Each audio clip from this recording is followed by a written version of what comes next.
Hi there, welcome to Isabel Explains. In this video, I will show you how to balance chemical equations.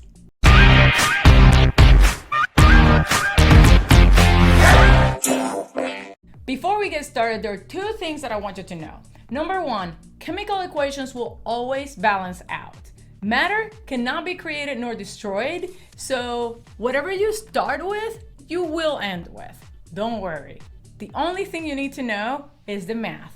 That is it. Speaking of math, the second thing I want you to know is that you can only modify the coefficients.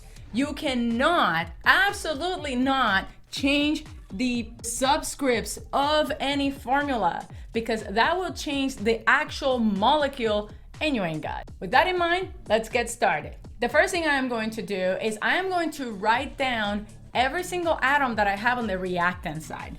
So I start with phosphorus, chlorine, hydrogen, and oxygen. And because, like I said, matter cannot be created nor destroyed, these are the exact same elements I'm gonna have on the other side. So let's write them down as well. Remember to write them in the exact same order. That's very important. Now, what we're going to do is we're going to count how many of those atoms we have on the left side and how many we have on the right side.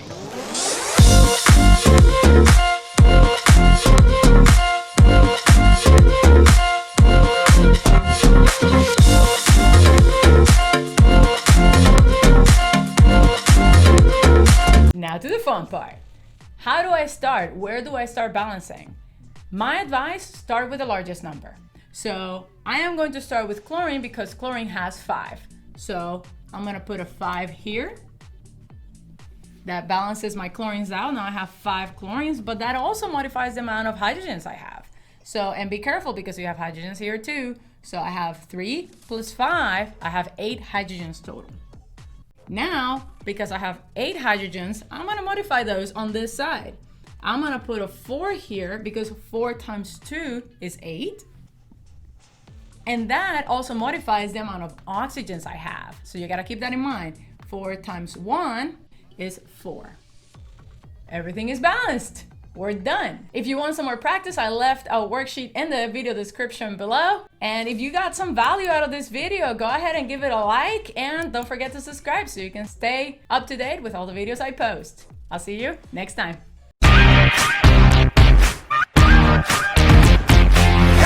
Tutoring.